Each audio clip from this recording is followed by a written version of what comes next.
자, 연일 숨쉬기조차 힘든 폭염이 이어지고 있죠. 그 이유 때문에 그 속에서 온열 질환자 그리고 사망자가 계속 늘어나는 안타까운 일이 벌어지고 있습니다. 자, 첫 번째 이슈, 정치화의 첫 번째 이슈는 폭염 얘기를 좀 안 할 수가 없습니다. 우선 화면 좀 보시죠. 자, 여기 보시면요. 화면 비교 좀 해놨습니다. 최근에 서울 모습이 이래요. 도심 모습을 이 열화상 카메라로 잡으면요. 마치 불이 난 듯 이렇게 빨간색으로, 이 정도면 35도 이상, 뭐 심하면 40도까지 가죠. 도심에서는요. 이런 모습 보이고 있고요. 그리고요. 오늘 정부가 너무나 심각하다. 그래서 단계를 높였는데 이겁니다. 폭염 위기 경보 단계를 가장 높은 심각으로 설정했습니다. 어제 6시죠. 지난 7월 1일부터는 그 밑단계인 경계였어요. 가장 낮은 거는 관심, 주의 이 정도까지는 괜찮습니다. 좀 조심하세요 정도인데 경계는요. 이거 위험할 수 있어요. 그리고 심각은요. 정말 위험합니다. 이렇게 정부가 판단을 한 겁니다. 자, 이런 얘기고요. 다음 하나 더 보죠. 지금 이런 가운데요. 온열 질환자 추정 사망자가 지금 24명까지 늘었습니다. 그러니까 작년에 비하면요. 3배, 작년에 7분 정도였거든요. 3배나 늘어난 겁니다. 지금 이 폭염이 더 지속된다고 하니까 숫자가 좀 더 늘어나지 않을까 많은 분들이 걱정하고 계시고요. 다음 하나 더 보죠. 이런 가운데 지금 잼버리, 세계 스카우트 잼버리 새만금에서 열리고 있는데요. 여기도 비상이 걸렸습니다. 지금 온열 질환자 17명 신고됐는데 외국인 당연히 포함되어 있죠. 많이 와 있으니까요. 가벼운 증세까지 포함하면 지금 400명 이상이 온열 질환자로 파악이 되고 있습니다. 그런데요, 폭염 지속되면 점점 많이 더 늘어날 거 아닙니까? 그래서 지금 많은 분들이 걱정을 하고 계신 상황입니다. 자, 이런 가운데 코로나까지 겹쳤습니다. 화면 보시죠. 주간 발생 통계인데요. 주간별로 쭉쭉 나오고 있어요. 지금 보면 확진자가 뭐 보세요. 그냥 그래프를 보시면요. 6월부터 비교했는데 급격하게 지금 늘고 있습니다. 급격하게요. 지금 4만 명 이상 뭐 연일 나오고 있는 상황인데 이러다가는 뭐 8월 중순 가면 6만 명씩 나올 수도 있다. 뭐 이런 얘기까지 지금 들리고 있는 상황입니다. 자, 그럼요. 이와 관련해서요. 코로나 관련해서 지금 질병청장 오늘 브리핑한 내용이 있는데요. 내용 좀 확인해 보겠습니다. 확진자가 증가하는 지금 다수가 밀접한 공간에서는 다시 마스크를 자율적으로 착용해 주실 것을 권고드립니다. 4급 전환 시행 시점과 관련해서는 종합적인 여건을 면밀히 고려하고 전문가 자문을 거쳐 신중히 결정할 계획입니다. 하루에 지금 4만 명 정도, 4만 4천 명 정도 평균적으로 나오고 있는데요. 이게 8월 중순이면 하루에 6만 명까지 늘어날 수도 있다. 이런 걱정을 지금 하고 있는 단계입니다. 자, 그럼요. 전문가 연결해서 좀 자세한 내용 좀 알아보도록 하겠습니다. 심경원 이대 서울병원 가정의학과 교수 전화로 연결돼 있습니다. 신 교수님 나와 계시죠? 네, 안녕하세요. 자, 우선 궁금한 게요. 더위 얘기부터 좀 해보겠습니다. 네. 우선 오늘까지 공식 집계된 폭염 사망자가 벌써 20명을 넘어섰는데요. 작년에 3배. 그러니까 많은 분들 정말 걱정하고 계신데 더위에 어느 정도 노출이 되면 사망에까지 이르게 되는 겁니까? 네, 이게 뭐 정확하게 몇 도에서 몇 시간 있어야 사망을 한다는 통계는 없습니다. 예. 일단 사망에 이르게 하는 것은 이제 우리가 보통 열사병이라고 하죠. 예. 단순히 그냥 더위에 가만히 있는 게 아니라 보통 온도와 습도가 아주 높은 상황, 환경에서 많이 발생을 하고요. 이런 고온에서 또 심한 운동을 한다든지 휴식 없이 무리한 활동을 한다든지 아니면은 이제 노인분들 같이 움직이지 않는 경우에는 밀폐된 고온 다습한 실내 오랫동안 계신 경우 또 이제 우리 차 안에 가끔 아이들 갇혀 있는 경우 있죠. 예. 이런 경우에 이제 자신의 그 체온 조절 중추 능력을 넘어서게 되면 결국 이제 우리 몸의 온도가 40도 이상 올라가면서 여러 장기가 부전을 일으키게 되고 사망에까지 이를 수가 있습니다. 자, 지금요. 특히 고연령층 분들 중에서 사망자가 속출하고 있는 상황인데 어떤 증상이 나타날 때, 몸에서 어떤 증상이 날 때 이건 심각하다. 빨리 도움을 요청해야 된다. 이렇게 판단하는 증상 어떤 게 좀 있을까요? 네, 일반적으로 고령인 경우는 또 증상을 쉽게 못 느끼는 경우도 있는데 보통은 이제 두통이나 어지럼증 그리고 이제 가끔 근육 경련이 나타나기도 하고 눈앞이 이제 희미하게 시력 장애가 나타나는 경우도 있는데요. 특히 이제 체온 조절 중추가 망가졌기 때문에 예. 굉장히 급속히 체온이 올라가죠. 40도 이상. 그러면서 이제 의식 저하나 고열, 혈압이나 호흡 변화가 있게 되면 응급 상황이기 때문에 바로 이제 119로 연락을 하시는 게 좋습니다. 일단 뭔가 평소와 달리 두통이 좀 심하다. 일단 의심하시고 빨리 병원 또는 도움 요청을 하셔야 된다. 이런 말씀을 그렇죠. 이게 좀 땀이 안 드리는데요. 나면서 열이 막 올라가면 열사병으로 가는 단계니까요. 예, 알겠습니다. 자, 이 지금 새만금에서 열리고 있는 세계 스카우트 대회 얘기 좀 해보겠는데요. 뭐 전 세계에서 4만 명 정도 지금 모여 있는 상황인데 어제 하루에만 뭐 누적돼서 지금 400명 이상이 온열 환자다 이런 얘기 나오고 있는데 의학 전문가로서 지금 이런 상황, 지금 이 새만금에서 있는 잼버리 대회 이렇게 열리고 있는 상황에서 이 더위와 관련해서는 어떤 대책이 좀 필요하다고 보십니까? 네, 사실 일반적으로 뭐 더위를 이렇게 견디거나 이기려고 하는 것은 굉장히 위험할 수가 있습니다. 특히 요즘같이 이제 체온을 넘나드는 고온 환경에서 아까도 말씀드렸지만 가만히 있는 휴식을 취하는 게 아니라 또 활동을 하게 되면은 예. 건강한 사람의 경우도 이 면역이 떨어지면서 굉장히 위험해질 수 있기 때문에 특히 이제 12시에서 5시까지는 우리가 외출도 자제를 하라고 하는데 예. 불가피하다 이런 경우에도 이제 직사광선 피해서 그늘을 따라 이동하거나 아니면 이제 우산이나 양산, 모자 등으로 이 이제 물리적으로 좀 차단을 해줘서 복사열을 피하는 것이 좋겠고요. 무엇보다 이게 이제 땀을 흘린 만큼 수분 공급이 충분히 이루어져야 되고 휴식도 적절히 이루어져야기 때문에 이렇게 이제 고온 환경에서 활동을 하는 것은 굉장히 바람직하지 않다고 봅니다.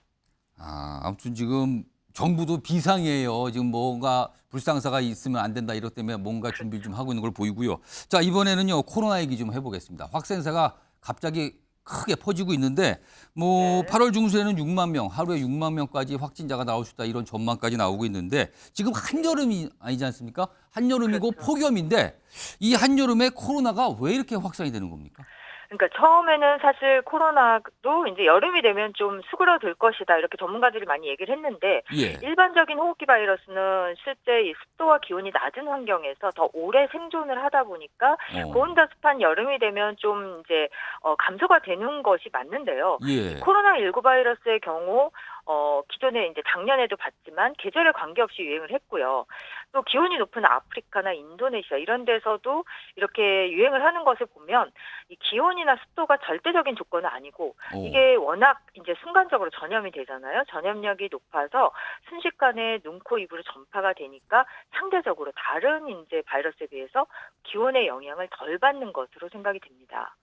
자, 코로나 지금 다 지나간 줄 알았는데 다시 또 심각하다는 얘기가 나오니까 많은 분들이 걱정하신대요. 그런데 이런 가운데서 마스크 착용 의무 전면 해제하고 방역을 완화해도 되는 건지 이거 좀 불안한데요. 이거 좀 어떻게 좀 판단하십니까? 확실히 제가 현장에서 봐도 최근에 검사를 하면 코로나 환자 많이 생기거든요. 그게 예. 일단 어느 정도 우리가 집단 감염처럼 이렇게 많이 감염이 됐다가 이게 한바탕 지나가면서 이제 1년 정도가 지나다 보니까 면역이 많이 떨어져서 그래요. 병원에서는 마스크를 쓰고는 있지만 최소한 사람들이 많이 모이거나 밀폐된 장소에서는 좀 마스크를 착용을 하는 것이 좋겠고요. 또 장기적으로 백신 접종이라든지 이런 이제 지금 치료제가 조금 부작용이 있거나 공급이 제대로 되지 않아서 그런 쪽으로도 좀 개발이 되어야 될 것 같습니다. 알겠습니다. 오늘 말씀 여기까지 듣도록 하겠습니다. 지금까지 이대 서울병원 가정의학과 심원경 교수였습니다. 감사합니다. 감사합니다. 자, 다음 이슈 정치와이도 본격적으로 출발하겠습니다. 보시죠.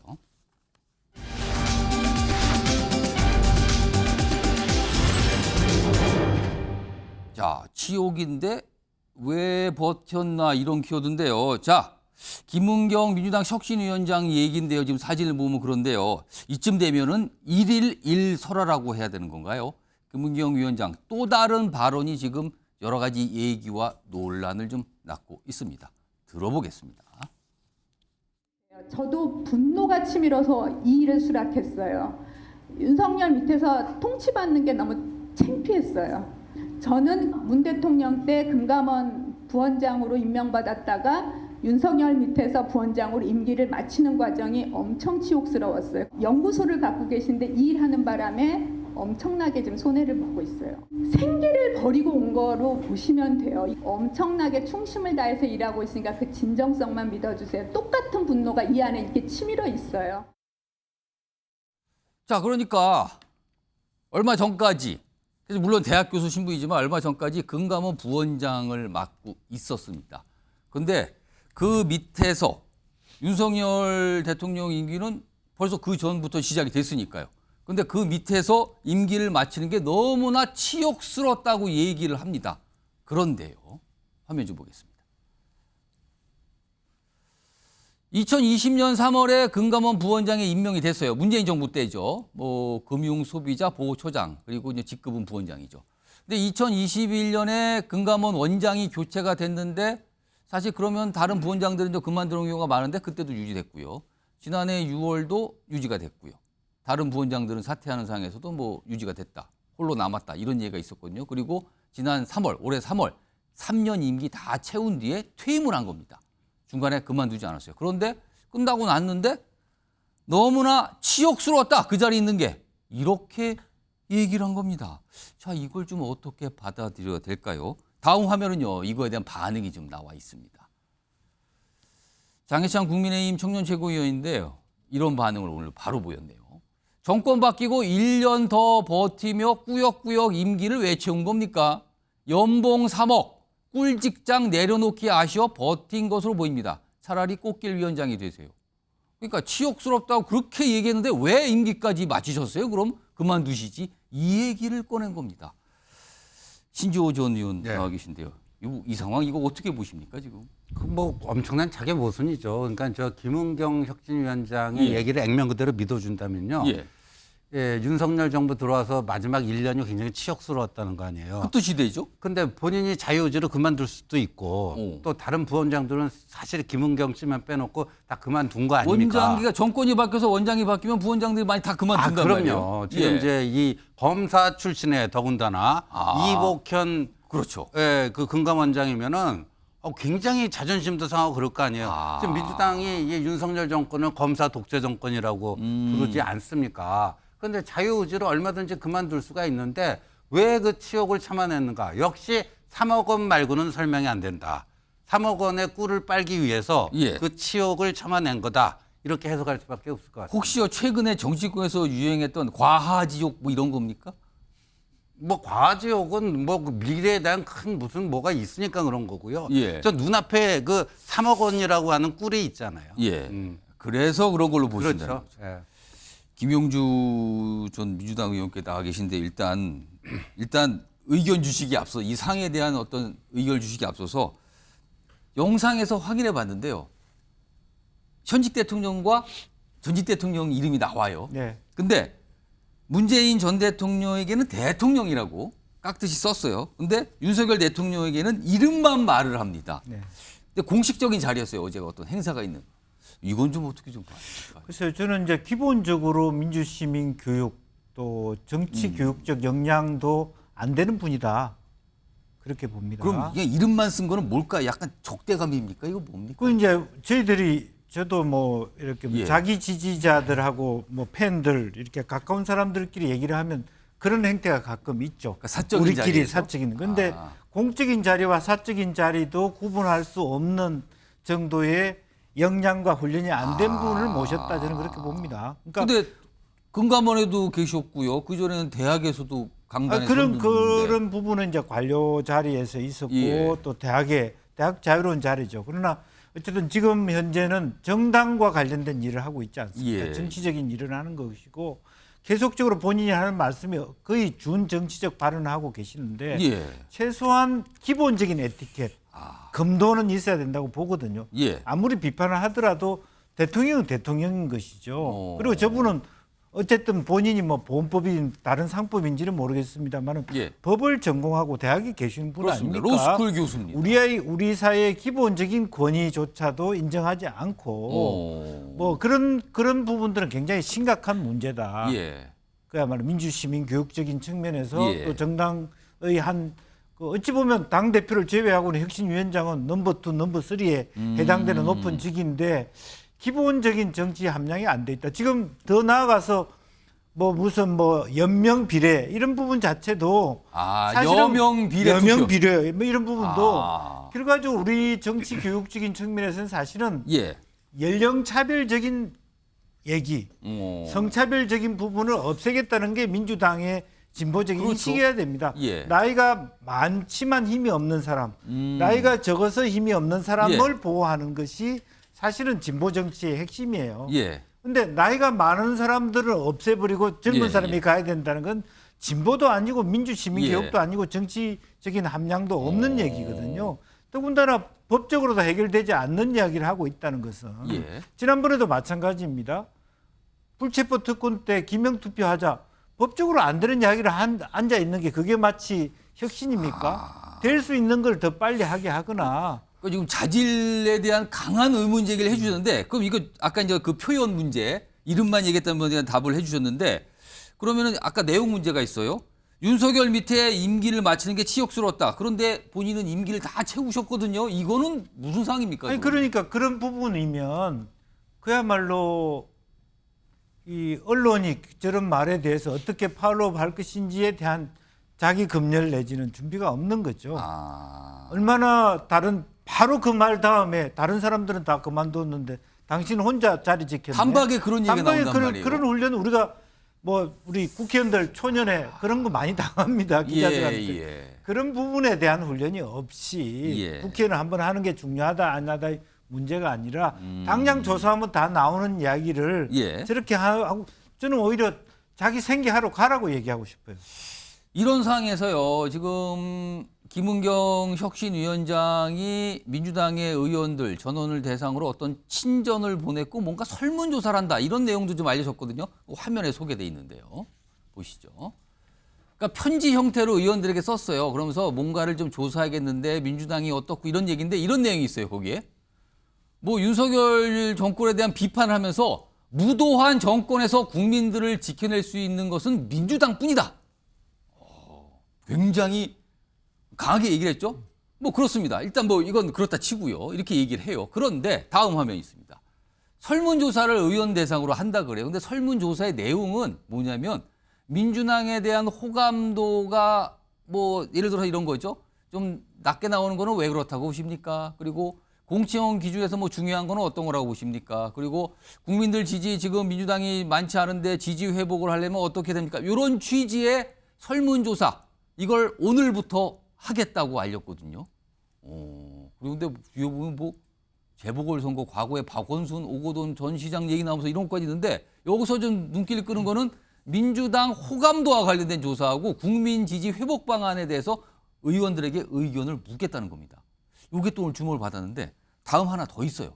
그런데요, 이 설문조사를 하겠다고 했고요. 그리고 그 친전에 보는 표현이 눈길을 잡습니다. 뭐죠 이게? 민주당 혁신위원회가 아니라 김은경 혁신위원회예요. 이름이. 공식 이름입니다. 그리고 위원장 김은경. 이 친전 끝에 이렇게 써 있거든요. 그리고 중간중간에 보시면 김은경 혁신위원회는 이렇게 나가요. 앞서 봤던 그 서류가 나온 사진 다시 한번 불러볼까요? 앞서 거 보시죠. 요 설문지 보면 그 옆에 사진 보시면 김은경 혁신위원회라고 되어 있고 밑에는 더불어민주당 김은경 혁신위원회 위원장. 자, 김용남 전 의원님. 김은경 혁신위원회. 혁신위원회인데 그냥 민주당 혁신위원회가 아니에요. 본인의 이름이 들어갔거든요. 이렇게 특정 인물의 이름이 붙은 어떤 혁신위원회 전례를 좀 보셨습니까? 못 봤죠. 그리고 제가 과문한지 모르겠지만 저도 정치부 출입을 많이 했거든요. 근데 기억이 안 나는데요. 아니 그리고 남이 그렇게 부를 수는 있겠죠. 하지만 본인 스스로 어떤 문서를 작성하면서 본인 이름을 맨 앞에 넣고 이거는 김은경 혁신위원회야. 이거는 전례를 저도 못 본 것 같은데요. 그리고 아까 친전에 보면 김은경 혁신위원회 밑에 위원장 김은경. 그러니까 동호 반복에다가 제가 보기엔 김은경 위원장은 이 자리에 대한 집착이 대단히 강한 분 같아요. 집착? 좋게 말하면 자부심? 아니, 이런 걸까요? 자부심보단 집착인 것이고 그 금감원 부위원장은요 연봉 3억이 문제가 아닙니다. 금융기관 다니시는 분들은 다 아실 거예요. 대단한 막강한 금감원이 자리잖아요. 얼마나 센지 그 중에서도 금감원 부위원장 정도 되면 부원장이죠. 금감원 부원장 정도 되면 얼마나 우리 사회에서 파워풀하고 정말 금융기관들의 어떤 생사 여탈권을 쥐고 있다고 해도 과언이 아닐 정도로 정말 센 자리라는 거를 금융기관에 종사하는 분들은 대부분 다 아실 아시죠? 거예요. 그 자리가 어떤 자리인지. 그 자리를 본인이 누가 그 자리 임기 채우라고 한 사람이 있었냐고요. 본인 스스로 채운 거잖아요. 예. 채워놓고는 이런 걸 뭐 좀 속된 표현으로 먹튀라고 하나요? 본인 스스로 다 채워놓고 그 자리 있는 게 정말 치욕스러웠다? 누가 하라고 했냐고요, 그거를. 그리고 제가 예. 보기엔 친전도 그렇고 설문조사도 그렇고 예. 김은경 위원장이 지금 하루라도 망언을 하지 않으면 입안에 가시가 돋치는 사람 아니냐 뭐 이런 비판을 받게 되고 본인 자리가 위태로워지니까 지금 김영주 전 의원님 표정이 너무 허탈한 표정을 지셨어요, 지금. 이 얘기를 듣고 지금. 아니 뭐 그러니까 일일 일일 예. 망언이 그런 취지인 것이죠. 그런 비판을 받게 되니까 본인 자리가 위태로워지는 것을 느끼고 민주당 핵심 지지층을 상대로 이제 호소를 하는 거죠. 예. 내가 원래 민주당과 같은 생각을 갖고 있고 내가 민주당과 뿌리를 같이 하는 사람이고 그런 내용으로 친전을 보낸 것이고 예. 설문조사도 이제 막 일을 벌리는 거죠. 이제 그만두라는 소리 안 나오게. 근데 보니까 공교롭게 설문조사 내용이 더불어민주당의 호감도 상승 방안 그리고 국민의 지지를 회복할 방안이잖아요. 예, 그런 대부분 내용이었어요. 의원들이 1번으로 김은경 위원장 사퇴 이렇게 쓸 것 같은데요.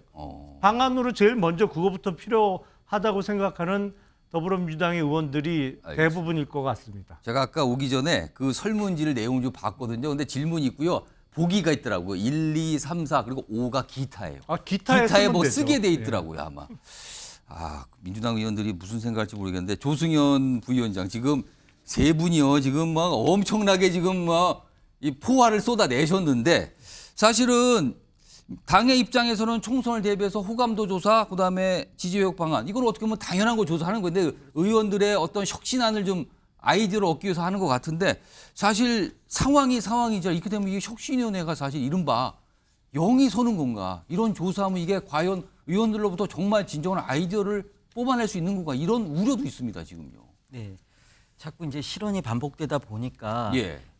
아까 김은경 혁신위원회 이런 것도 논란이 됐지 않습니까? 예. 근데 사실은 그게 이제 김상공 혁신위원회 이렇게 많이 쓰니까 그걸 붙여서 좀 활용한 건가요? 그렇죠. 그런 이제 거를? 혁신위원회를 구성하고 있는 혁신위원회나 대변인도 다들 이렇게 정무적인 훈련이 안 돼 있기 때문에 이제 이런 논란이 그럼 나오는데 과거에 있던 걸 그냥 그대로 갖다 써다 그렇죠. 보니 저렇게 될 수도 있는 것 그런 같다. 아무 생각 없이 이제 그런 사용을 했다 하더라도 이제 이렇게 논란이 되는 거죠. 예. 실언이 자꾸 반복되다 보니까 그러니까 사실 이전에는 주목을 못 받았었는데 그동안 논란이 자꾸 커지니까 뭐 이런 것도 있네요 라고 나오는 거예요 지금요. 그렇죠. 사실은 혁신위가 처음에 구성될 때는 예. 혁신위가 언론이라든지 이런 거를 좀 접촉을 안 하고 조용하게 혁신만 추구하기로 했었습니다. 예. 그런데 이제 혁신위가 존재감이 없다 이런 얘기도 나오고 뭘 하는 거냐 이런 얘기가 나오니까 언론에 대해서 이제 설명도 하고 브리핑도 하기 시작한 건데 그게 이제 어떻게 보면은 교수 출신이시고 이렇게 정무적 훈련이 안 된 상황에서 예. 이게 논란이 되고 이러니까 지금 말씀하신 것처럼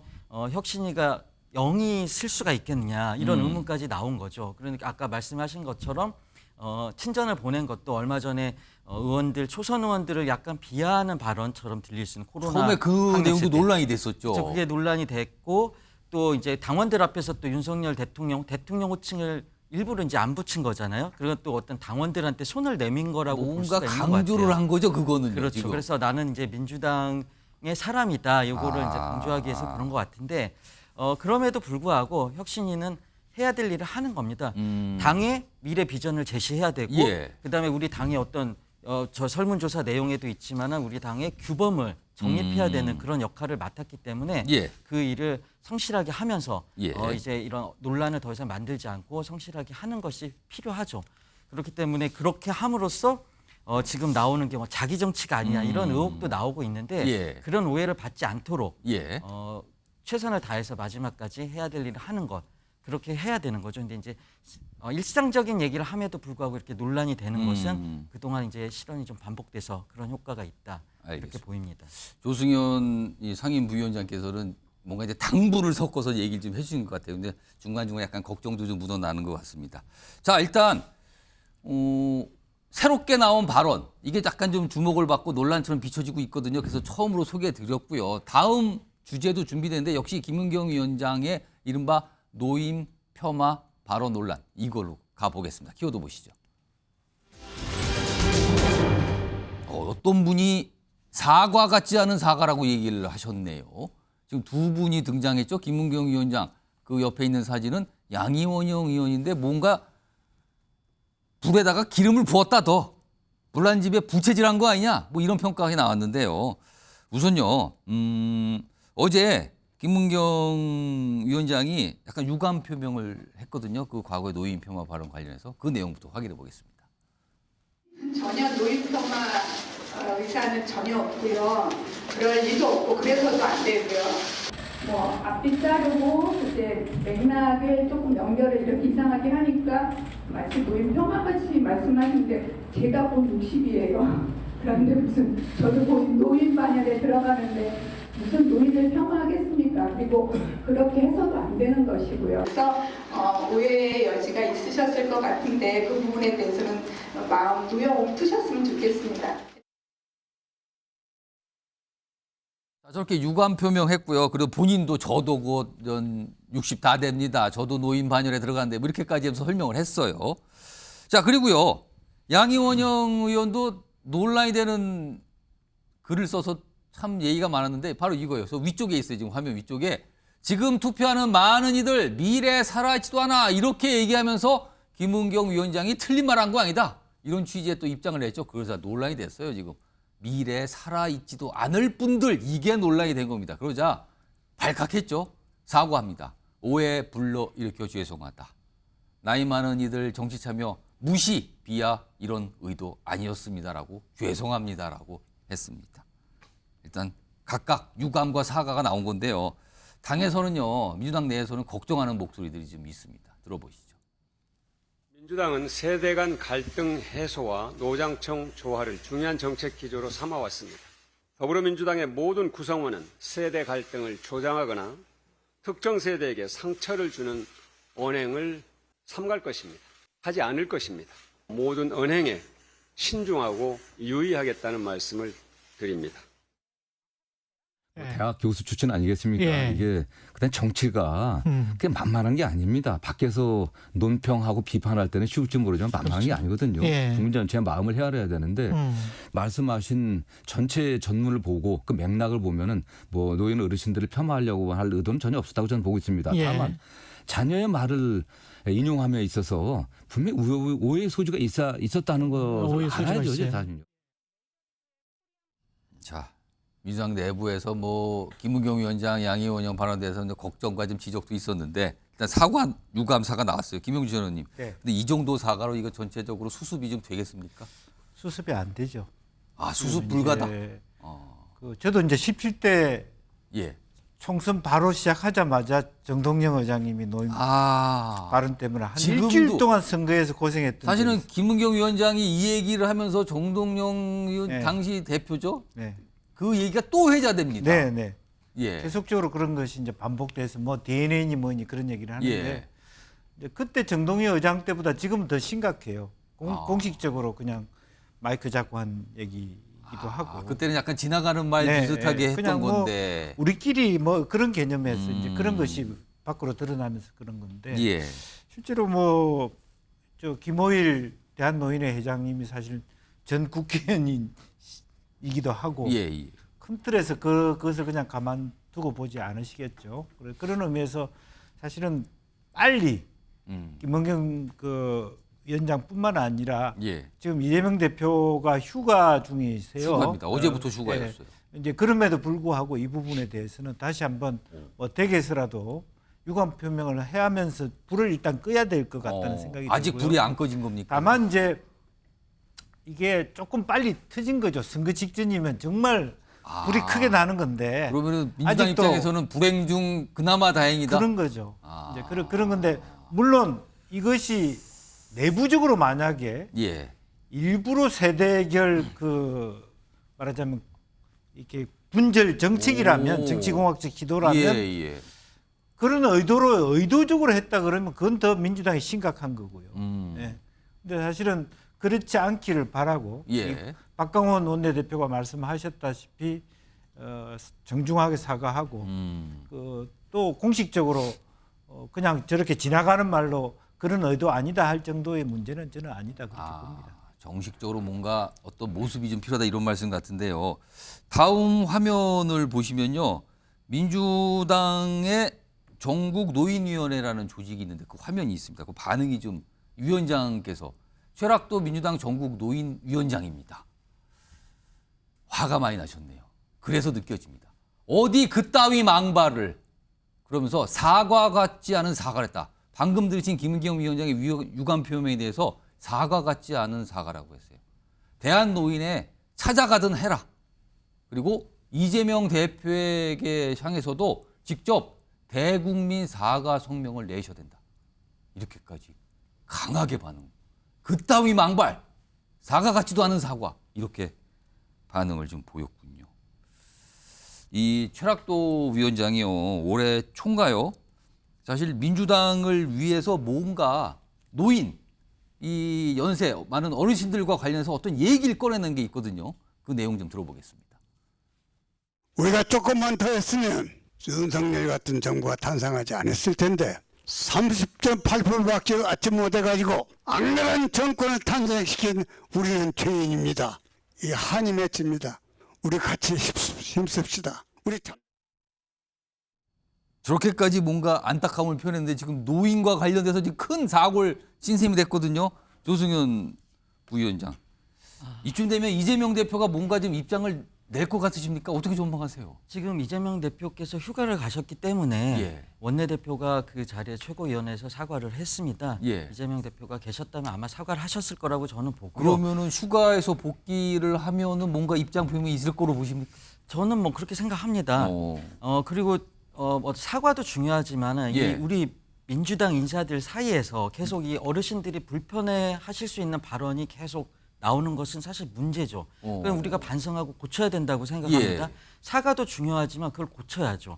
선거 때문에 뭐 이런 얘기도 하지만은 선거가 아니라 우리 민주당이 정말 국민을 주인으로 생각하는 정당이라면은 예. 어르신들도 주인으로 생각해야죠. 이게 지금 어르신들을 정말 존경하고 존중한다면은 이게 발생하지 않은 논란들이거든요. 이 논란이 계속 반복되는 근본 원인은 우리 민주당 정치인들이 예. 어떤 계몽주의적인 태도를 가지고 가르치려고 하는 태도, 그러니까 어떤 엘리트 의식에서 벗어나지 못했기 때문에 이런 사고가 근데 지금 이런 상황을 꼭 가르치려고 든다고 가르쳐 집니까 지금? 안 되죠. 어르신한테는 그래서도 안 되지만 MZ 세대도 그걸 정말 싫어합니다. 그래서 예를 들면 우리가 미래 세대 삶을 왜 기성세대가 정하냐 예. 이런 생각할 수 있죠. 그러면 그거를 표현하려면 아주 공손하게 해야 되죠. 왜? 기성세대가 있기 때문에 우리가 있는 거고 우리가 있기 때문에 미래 세대가 그렇죠. 있는 거 아닙니까? 예. 그러면은 어쨌든 우리 기성세대 아버지 세대가 성실하게 노력해서 헌신하면서 살아왔기 때문에 우리가 잘 먹고 잘 입고 풍요로운 삶을 살 수 있지 않습니까? 그럼 그 아버지 세대에 대한 존경심을 저는 가져야 된다고 생각을 하고요. 그 부분에 대해서 우리 민주당이 부족하다고 생각하고 그걸 고쳐야 된다고 생각합니다. 우리 지금 대한민국의 노인 빈곤율이 OECD 1위입니다. 노인 자살률도 OECD 1위입니다. 그 어르신들이 지금 일자리는 있는지, 일자리가 없으면 어떻게 먹고 사시는지, 폭염에서 어떻게 지금 피하고 계시는지, 이런 것들을 우리가 고민을 하면서 그런 것을 챙기는 게 정책이지, 그런 게 정치지. 기성세대가 밀어내고 미래 세대 얘기를 하는 이거는 정쟁입니다. 이런 식으로 정치를 해서는 우리 민주당은 절대 그래서는 안 된다고 저는 생각합니다. 이거는 반드시 반성하고 고쳐야 된다고 저는 강력하게 주장하고 싶습니다. 만약에 김은경 위원장이 어떤 청년들 자리에서 지금 더위 때문에 청년들도 힘들지만 어르신분들 잘 있는지 꼼꼼히 한번 좀 평소에 전화도 하고 챙겨보세요. 이런 얘기했었으면 아마 칭찬받았을 거예요. 아마도요. 그런 얘기 한 말씀 더 드리면은 문재인 정부가 예. 사실은 노인의 그 연금이라든지 의료비 문제에 그런 노인 복지 정책을 많이 폈습니다. 예. 그래서 사실은 노인들의 노인 복지 수준이 많이 올라갔고 어르신들 만족도도 되게 높습니다. 근데 이 말 한마디로 그냥 천냥빚을 갚는다고 하는데 말 한마디로 천냥을 까먹은 거죠. 이런 태도를 절대 고쳐야 된다고 저는 생각합니다. 조승현 부위원장은 그냥 반복적으로 그냥 안타까운 마음을 그냥 막 표현하고 계세요, 지금요. 이런 가운데요, 오늘 대한노인회도 입장을 좀 냈습니다. 그리고 이거와 관련해서 민주당에서도 뭔가 얘기를 좀 꺼냈거든요. 두 가지 영상이 묶여 있습니다. 보시죠.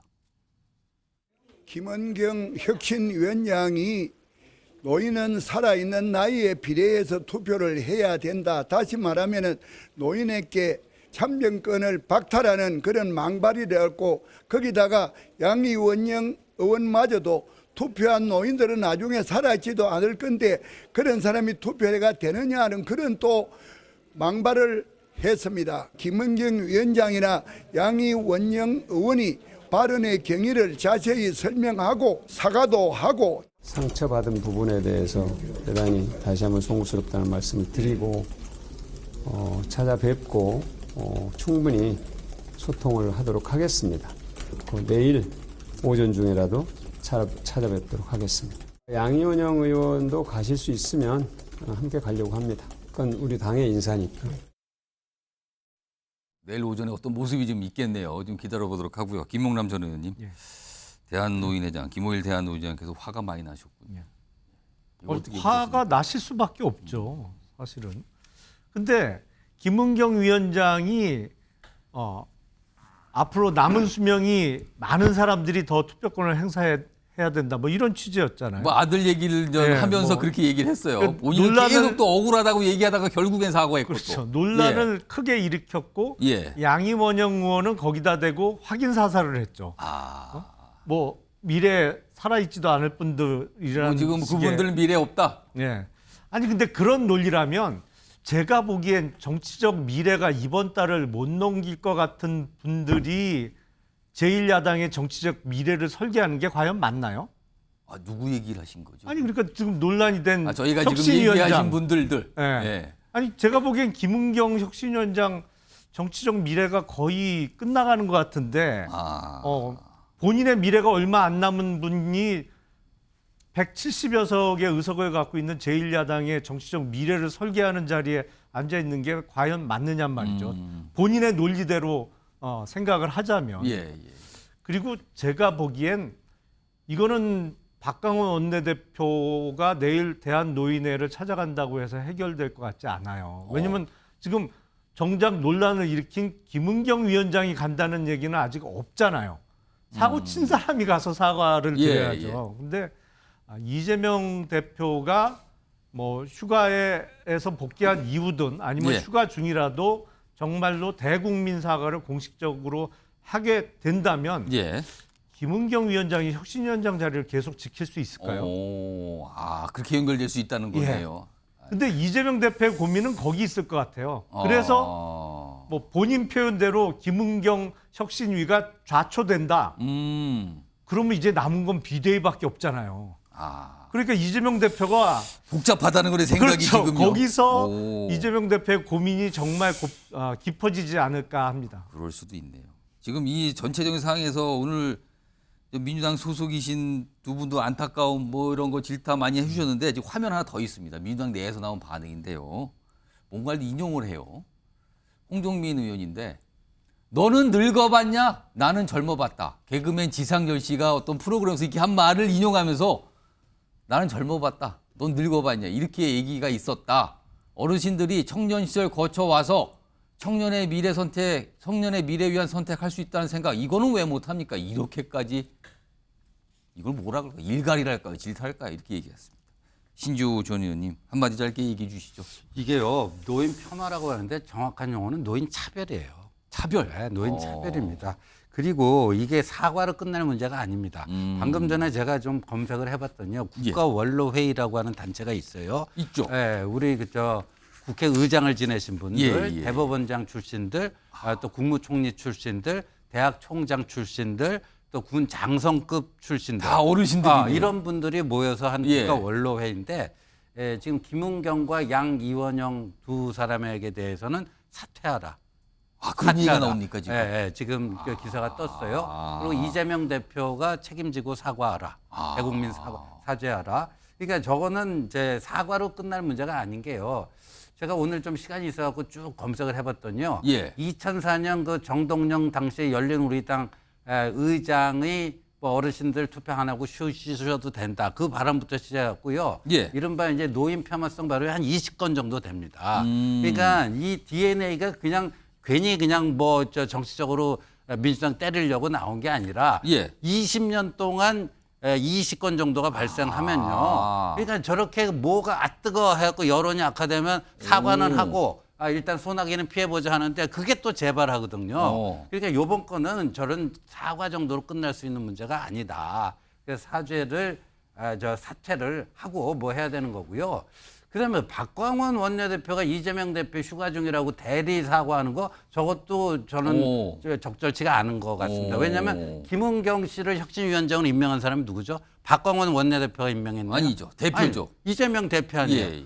지금 보니까 뭐 오늘부터 휴가 중이라는데 어디 뭐 외국 간 것도 아니고 뭐 지방 간 것도 아니고 수도권 모처에 있대요. 그러니까 이 정도로 당이 심각한 상황이고 본인이 인사권자로서의 책임감을 느끼면은 최소한 그 대한노인회 찾아갈 때 정도는 시간을 내서 얼마든지 그거는 기본적으로 성의 표시라고 봐요. 내일 만약에 이재명 대표가 안 나오고 아무런 그 책임감을 뭔가 그 직접적인 연관이랄까요? 인사권에 대한 책임 소재가 없는 박광원 원내대표가 갖고 대리 사과한다? 이것도 진정성이 의심되는 대목입니다. 그래서 내일 어떤 모습일지 오전에 뭔가 찾아가는 모습이 있을 것 같은데요. 기다려 보도록 하겠습니다. 자, 이 주제 길게 여러 갈래로 좀 다뤄봤는데요. 아무튼 네 분 반응 참 좋진 않네요. 좀 이상에 대해서요. 다음 주제 키워드로 준비되어 있습니다. 보시죠. 김남국 의원 코인 투자인데 가족 얘기가 여기서 곁들여져 있습니다. 그래서 이 상황이 무엇일까? 뭐 이런 주제를 좀 다뤄보겠는데 우선요.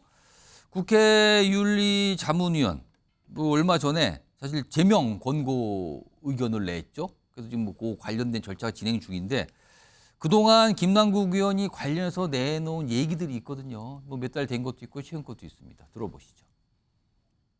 네, 그 윤리특별위원회에서 결정한 절차에 따라서 성실하게 소명을 할 계획입니다. 네, 그건 제가 판단할 영역은 아닌 것 같고요.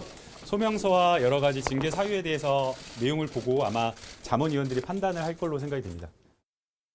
김남국 의원에 대해서는 양당에서 지금 징계를 요구한 것이 국회법상의 품위유지 의무, 국회의원 윤리강령 품위유지 성실 의무 사익 추구 금지 그것이 공통적으로 양당에서 요구했던 것이고 여기에 대해서 장시간 저희가 토론도 했고 자료조사도 했고 그 결과 제명 의견으로 결정을 받습니다. 그래서 뭐 나름대로는 뭐 최선을 다해서 한다고 이렇게 했는데 그걸 어떻게 구체적으로 얘기하기는 좀 곤란합니다.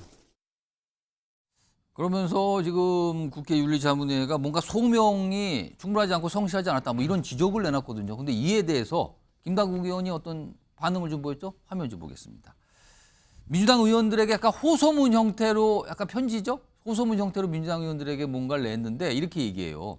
본인의 제명 권고 이거 부당하다고 얘기를 하면서 아니 여러 가지 뭐 규칙 법 보면 자료 제출 의무 없습니다. 그리고 청문회나 국정조사에서도 불리한 진술 강요 안 받게 돼 있어요. 권리입니다. 이렇게 얘기를 해요. 그러면서 요청한 자료 제출하지 않은 것을 제명 근거로 삼는 거는 부당하다.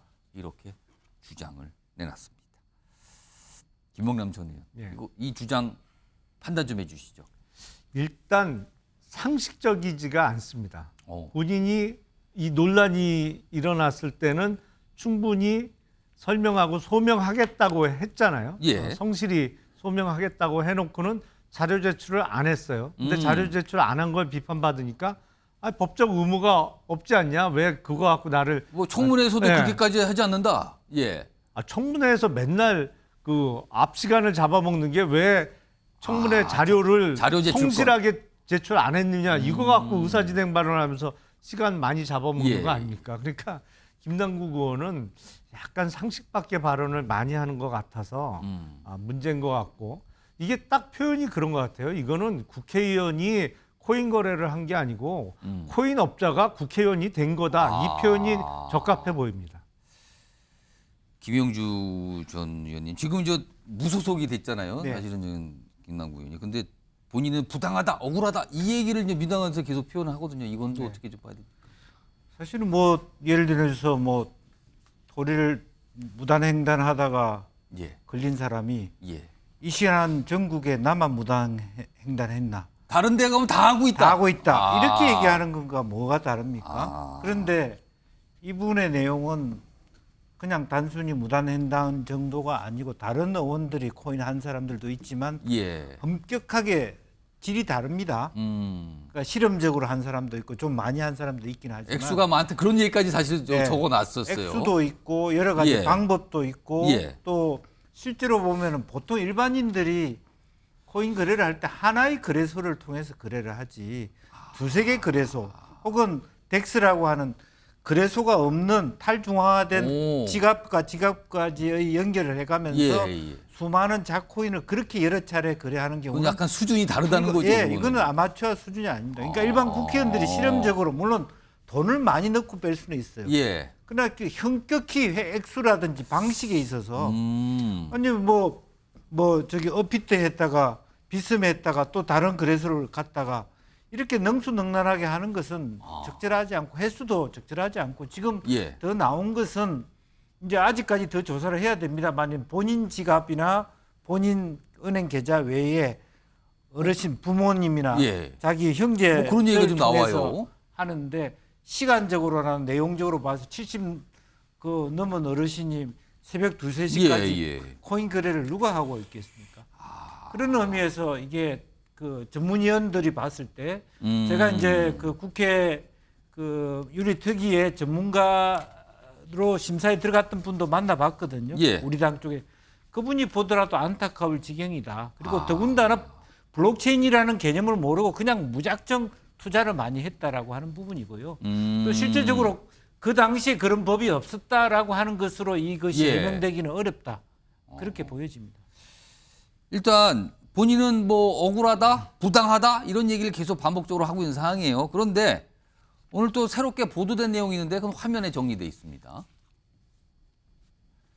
무슨 다른 계좌 얘기가 있는데 김남국 의원이 가운데 있잖아요. 근데 가족명의 코인 지갑에서 수천만 원의 가상화폐 거래를 했다는 게 발견됐다. 이게 지금 보도가 되고 있거든요. 네. 근데 여기서 가족은 모친, 여동생 뭐 이렇게 나오고 있단 말입니다. 그럼 이건 도대체 무슨 상황이냐는 거죠. 이건요, 신주호 전 의원님. 그리고 아까 잠깐 말씀하셨지만 새벽 시간에 가족이 거래한 뭐 이런 것도 정황도 나타나고 있다. 이거는 뭐예요? 차명입니까? 아니면 가족분들도 투자를 해온 겁니까? 이거 뭘로 봐야 됩니까? 이거는? 아유, 저도 뭐 코인 거래 해본 적도 없고 지금 하라고 해도 뭐 어떻게 하는지 막막한데 70대 노모가 어떻게 저걸 하겠습니까? 새벽 2시에. 예. 그러니까 아마 이제 차명으로 어머니와 여동생의 명의를 빌려서 한 건데. 계좌를. 근데 이 지금 김남국 의원 그 코인 투자 뭐 그 수사 그 보면은 김남국하고 똑같은 그 투자 패턴을 보인 사람들이 한 10명 있다고 그러잖아요. 여러 코인 할 때마다 그 10명이 같이 움직였다는 거 아닙니까? 일종의 작전 세력처럼. 그런 의혹도 지금 나오고 네, 있어요. 그러니까 아마도 저 어머니와 여동생을 그런 플레이어로 넣기 위해서 그러니까 김남국 혼자서 본인 거, 어머니 거, 여동생 거 만지면서 이렇게 같은 그거를 흐름을 만들려고 한 게 아닌가 그런 생각도 들고요. 그다음에 아까 뭐 억울하다고 하는데 상임위에서 지금 200번 이상 뭐 이렇게 얘기가 나오잖아요. 그것도 특정할 수가 없다 그래갖고 제가 코인 전문가에게 저게 무슨 얘기입니까? 그랬더니 이런 게 있다는 거죠. 그러니까 코인 상임위 회의 때 회의 시간에 주문은 낼 수가 있잖아요. 매수 주문, 그렇죠. 매도 주문. 핸드폰으로 뭐 하면 되니까. 근데 그게 이제 실제 거래가 성사되는 거는 회의 끝나고 일 수도 있잖아요. 그렇죠. 늦게 될 수도 있죠. 늦게 될 수도 있잖아요. 그렇죠. 이게 주식시장 같으면 웬만큼 하면 되는데 여기는 굉장히 뜨문뜨문 거래가 이루어지는 그 스몰 마켓이다 보니까 주문 내갖고 바로 먹어 거래가 성사되는 게 아니라 그러면 그게 어떻게 특정될 수 있느냐 그런 얘기랍니다. 얼마나 구차한 변명이에요 이게. 알겠습니다. 조승현 부위원장, 사실은 김남국 의원이 코인 투자 이 파문 때문에 민주당이 참 곤혹스러운 위치에 있었는데 지금 뭔가 계속 진행이 되고 있어요. 근데 이제 가족 얘기가 나오니까 이게 일단 진위 여부가 좀 더 시간이 지나봐야 확인될 텐데 이거는 글쎄요, 뭐 또 다른 차원인가요? 이걸 어떻게 봐야 됩니까? 이걸 이제 검찰에서 수사를 하고 있겠지만은 이게 형사처벌이 되긴 쉽지가 않습니다.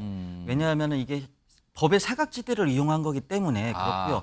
그렇지만 분명히 대한민국의 헌법부터 규정이 돼 있습니다. 헌법 46조 1항에 국회의원은 청렴의 의무가 있다고 돼 있습니다. 그 얘기는 탐욕을 가지면 안 된다는 얘기고요.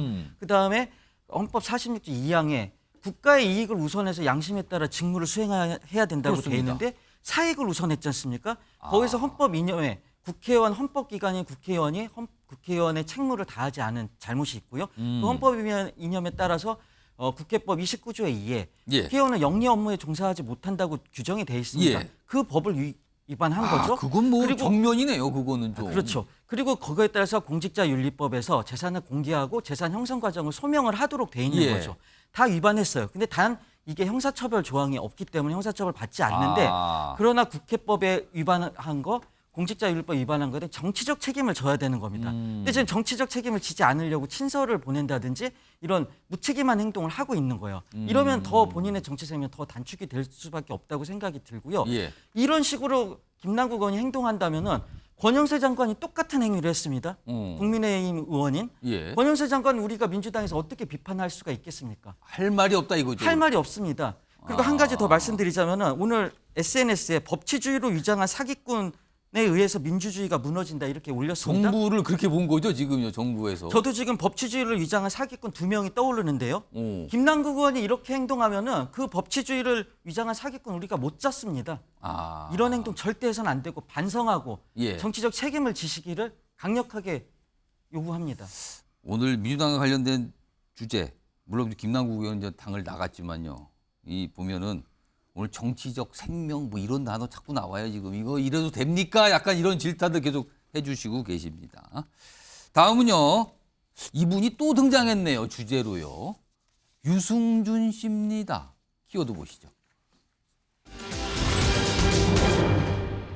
또 대법원행. 그러니까 한 번 갔는데 이번에 또 간다는 거죠. 대법원행으로요. 화면 좀 보겠습니다.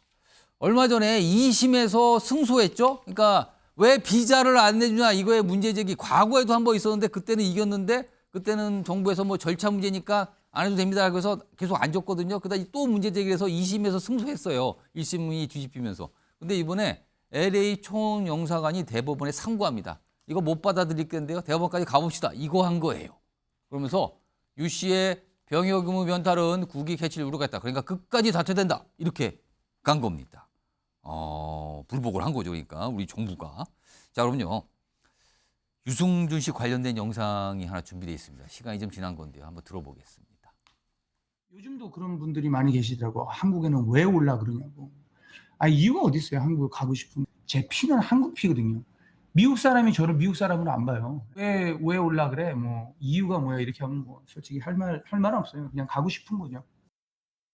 본인이 당연히 한국을 떠난 지 너무 오래돼서 당연히 오고 싶어 하시는 마음이 있고 이 사건을 통해서 이제 본인이 이제 한 행동에 비해서 너무나 이제 가혹한 제재를 받았다라는 거에 대해서 좀 공식적으로 인정받고 싶어 하시는 그런 명예회복적인 측면이 있습니다.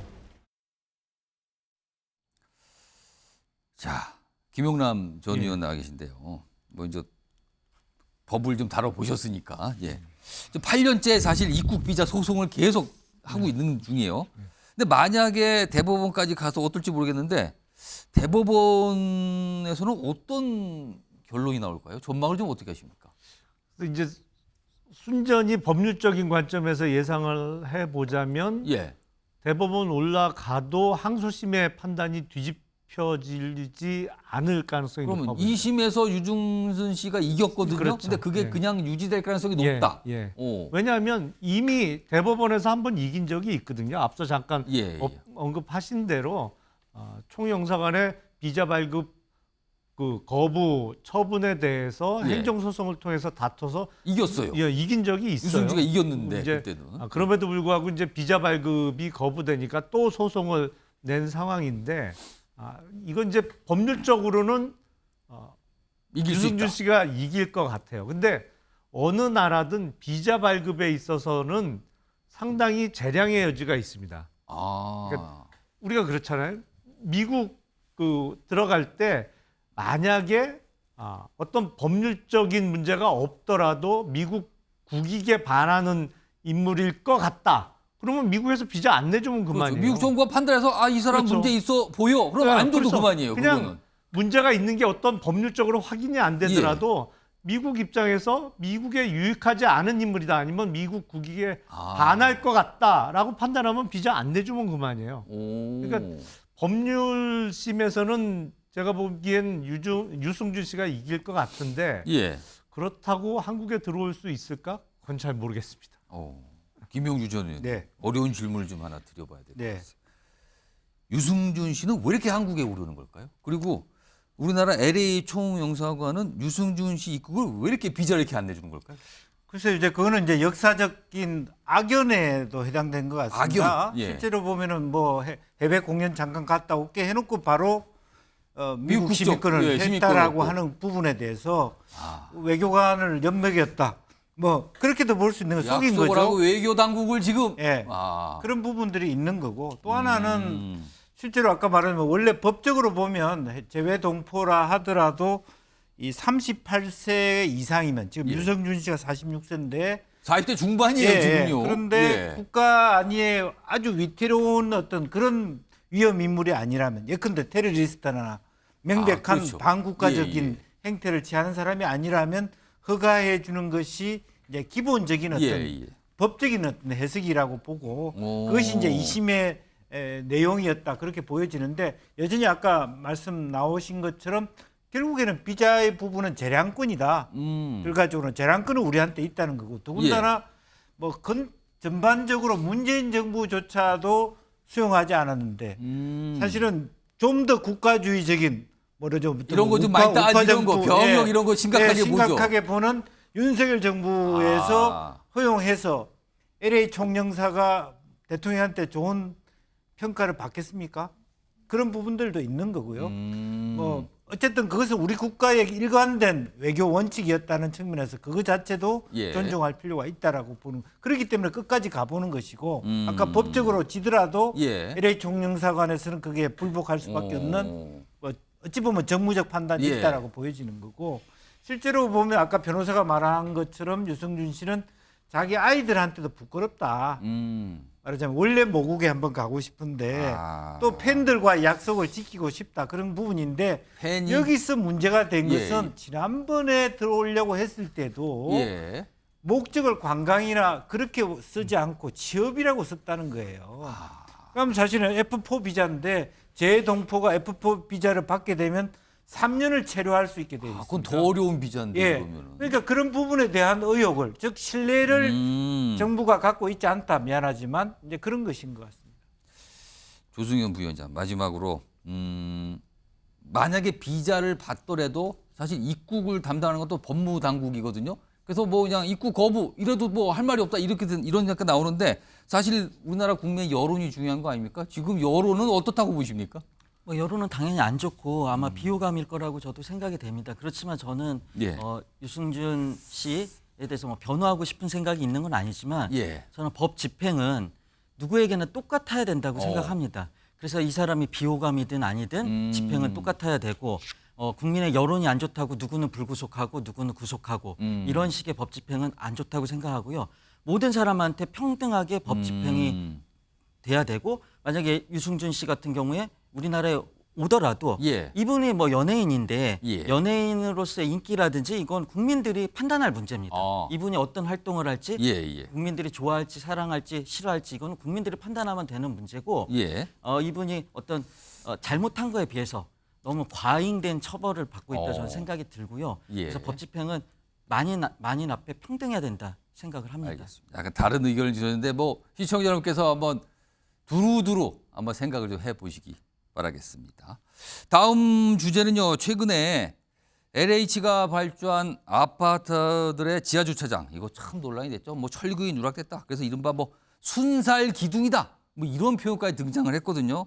그런데요. 지금 들여다보니까 뭐 LH의 정관 예우 문제, 이권 카르텔 문제 이런 게 원인으로 지금 지목된 상황인데요. 이른바 무량판 뭐 지하 주차장 이런 얘기인데 그 주제 넘어가겠습니다.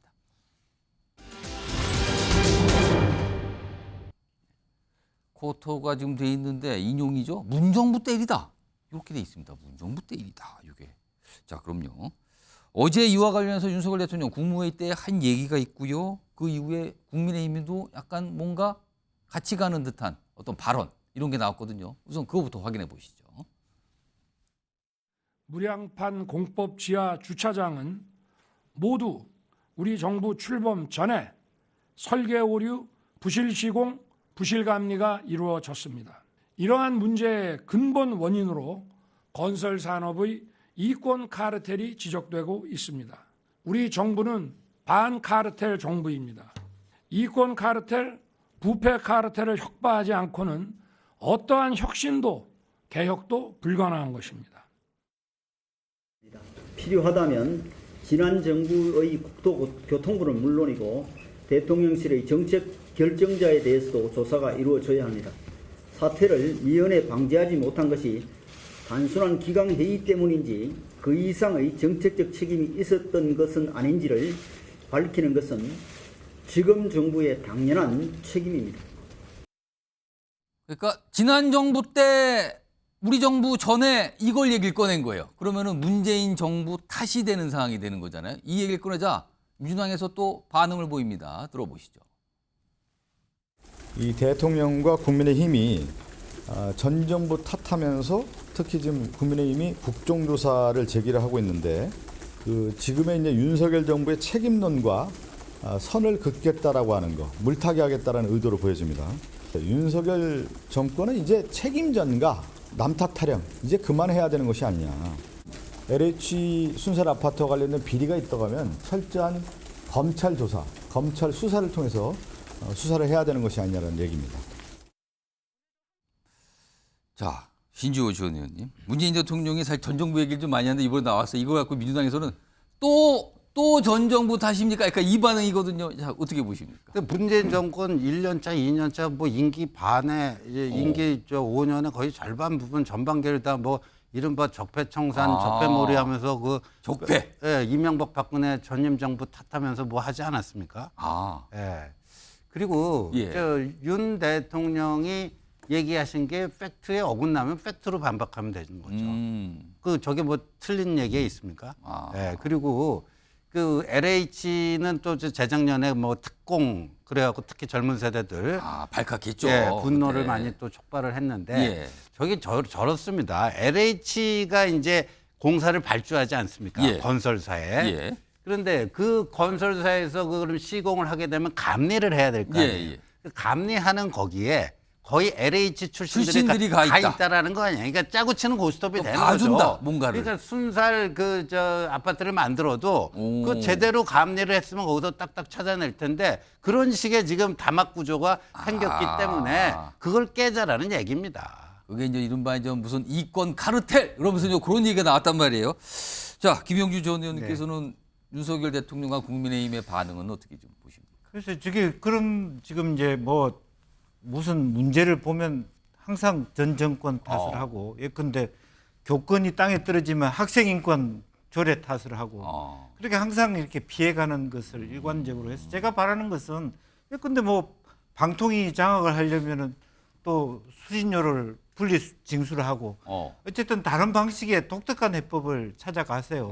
근데 저는 그런 해법 중에 하나지만 조금 더 합리적인 공론화가 필요합니다. 예를 들면 이것은 어떻게 보면 우리 기술사들이 정확하게 감리할 수 있는 제도가 있어야 돼요. 그런데 그동안엔 뭐 노무현 정부 때부터 그런 요구들이 많이 있었습니다. 국토인데 그런데 큰 건설회사들이 기술사가 적다는 이유로 방해해 온 거거든요. 그러니까 국회가 책임을 져야 될 문제가 있습니다. 이게 하루 이틀의 문제냐? 예, 이 큰 카르텔이 형성되게 된 배경, 즉 뭐라냐 관료들도 몇 년 지나면 감리를 볼 수 있게 만들어 놓은 법부터 고쳐야 되거든요. 그러니까 핵심이 그게 있는데 그냥 그런 몇 가지 환경적인 또 현상적인 문제를 가지고 과거 탓으로 하고 국정조사하면 결국 문재인 정부 때 뭐 잘못했나 그거로서 이 문제 면피해 가는 거 아닙니까? 핵심적인 해결책을 만들어 놔라 그런 얘기입니다. 과거 사실 문재인 정부 때 LH 직원들의 투기 의혹 이것도 굉장히 좀 큰 논란과 문제를 좀 일으켰었는데 당시에 문재인 당시 대통령이 관련해서 한 얘기가 있거든요. 그 내용 좀 들어보겠습니다. LH 부동산 투기 의혹 사건으로 가야 할 길이 여전히 멀다는 생각이 듭니다. 국민들께 큰 심려를 끼쳐드려 송구한 마음입니다. 특히 성실하게 살아가는 국민들께 큰 허탈감과 실망을 드렸습니다. 자, 조승현 부위원장. 사실 저 당시에 벌써 몇 년 지났는데 저 당시에 LH에 문제가 있었다는 게 파악이 된 거잖아요. 그렇다면 조금 범위를 넓혀서 들여다 봤더라면 뭔가를 좀 알 수 있지 않았을까? 이런 뒤늦은 약간의 어떤 지적도 좀 있어요, 사실은요. 그렇죠. 이런 정책적인 노력은 분명히 했죠. 예. 근데 이제 그거가 이제 실현이 되지 못한 부분에 대해서는 안타깝게 생각하지만 예. 이런 측면에서 한번 말씀을 드려보고 싶어요. 오. 지금 야당이 민주당이나 문재인 정부 당신들도 잘못해놓고 오. 우리 잘못에 대해서 지적할 자격이 있냐 이 얘기를 하는 거지 않습니까? 야당에 대해서 그렇게 얘기를 할 수 있죠. 그렇지만 국민들 귀에는 어떻게 들릴까요? 얘네들이 잘못했습니다. 그래서 우리도 잘못하겠습니다. 우리도 잘못할 거야. 이렇게 들릴 거 아닙니까? 이 전 정부 탓은 예. 이런 참 나쁜 레토릭입니다. 국민들에 대해서. 예. 그래서 내년 4월 10일까지 계속 한번 전 정부 탓 계속 해보십시오. 내년 4월 10일 국민들이 명확하게 판단해 줄 겁니다. 이게 전 정부 탓인지 윤석열 정부 탓인지. 알겠습니다. 김명남 의원님. 예. 부실 시공과 관련해서 지난 정부의 책임론이 거론되는 근거는 이렇습니다. 제가 듣기로는 예. 원래 이 무량판 구조라는 게 삼풍백화점 붕괴 사고 이후에 그 붕괴 원인 중에 하나로 지목이 똑같은 됐잖아요. 구조였다 그러죠. 그때 그렇죠. 사용했던. 그래서 이제 보가 없는 이 무량판 예. 구조를 사용을 한동안 안 했었는데 공교롭게 LH에서 발주하는 아파트 지하 주차장에서 무량판 구조로 지하 주차장이 설계되고 시공된 게 2017년 무렵부터 크게 유행을 했다는 거예요. 그래서 그 부분은 조사가 필요해 보입니다. 왜 이게 그때부터 그렇게 됐는가? 예, 왜냐하면 2017년에 출범했잖아요, 문재인 정부가. 왜 그동안은 잘 사용되지 않던 무량판 구조가 예. 그 무렵부터 다시 LH 발주 아파트의 지하 주차장에 널리 사용되게 됐는지 그 부분을 들여다볼 필요를 언급하면서 예. 지난 정부에 대한 언급이 있었던 거 아닌가 저는 그렇게 이해하고 있습니다. 자, 이게 뭐 자칫 또 뭐 국정조사 얘기 나오는데 이게 국정조사 보면은 이게 됩니까? 국정조사가 맨날 싸우다 끝나지. 뭐 이거 나오는데 아무튼 어떻게 되는지 뭐 정치권이 뭔가를 좀 하려고나 해요. 뭐 기다려 보도록 하겠습니다. 다음 마지막 주제인데요. 이거는요, 많은 분들이 길에 가시면 쉽게 보실 수 있는 그런 내용을 다루고 있습니다. 키워드 보시죠.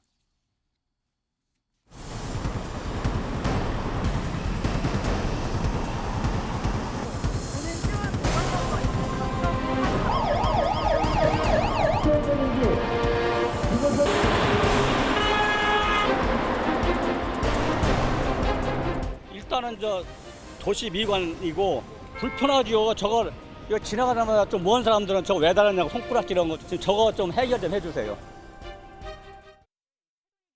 거는 사람은 보라고 걸지만 지나가는 분들은 잘 안 보는 바로 정치 연수막입니다. 너무 많습니다. 그리고 저거요, 태반이 다 세금으로 거는 거예요. 결과적으로 돈을 따져보면 다 세금이에요. 세금. 너무 많습니다, 길에. 그런데요, 이게 다 이유가 있었어요. 저렇게 많이 보이는. 화면 보겠습니다. 우선요, 지난해 12월에 법이 하나가 바뀌었어요. 5개 광고물법 개정안이 이게 배정돼서 법이 시행이 됐는데 이게요, 그전까지는 좀 저런 현수막 거는 걸 깐깐하게 관리했는데 이걸 느슨하게 풀어준 겁니다. 여야가 합의해서 법을 통과시켜버렸어요. 그때부터 현수막이 난립을 하는 거예요. 말도 못한 막 거친 글까지 나오면서. 그리고요, 또 문제가 있습니다.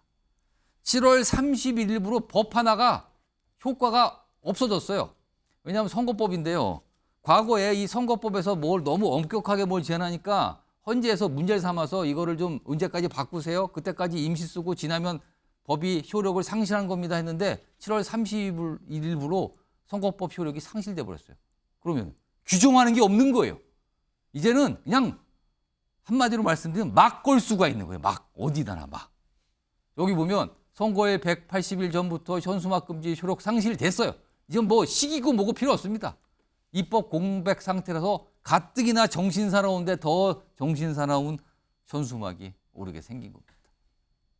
김용남 의원님, 뭐 물론 지금 현역은 아니시지만 정치인으로서 법을 제때 안 만들고 그리고 법을 좀 잘못 만든 것 같은 건 작년에 통과시켜서 만들었고 이거 책임 못 느끼십니까? 제가 뭐 현역 의원은 아닙니다만 이 보면 5개 광고물법을 여야 합의로 처리했잖아요. 그렇습니다. 여야 합의로 처리하는 법률은 잘 유심히 살펴봐야 됩니다. 뭐가 있다 이거죠? 예. 이거로 인해서 가장 큰 이득을 보게 되는 사람은 누굴까요?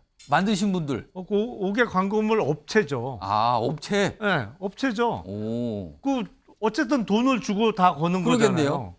근데 이렇게 이권이 달린 법안을 여야 합의로 처리할 때는 뭐가 좀 있어요. 찜찜해요. 그 부분이 있고 일단 좀 수상하다는 말씀이시고요.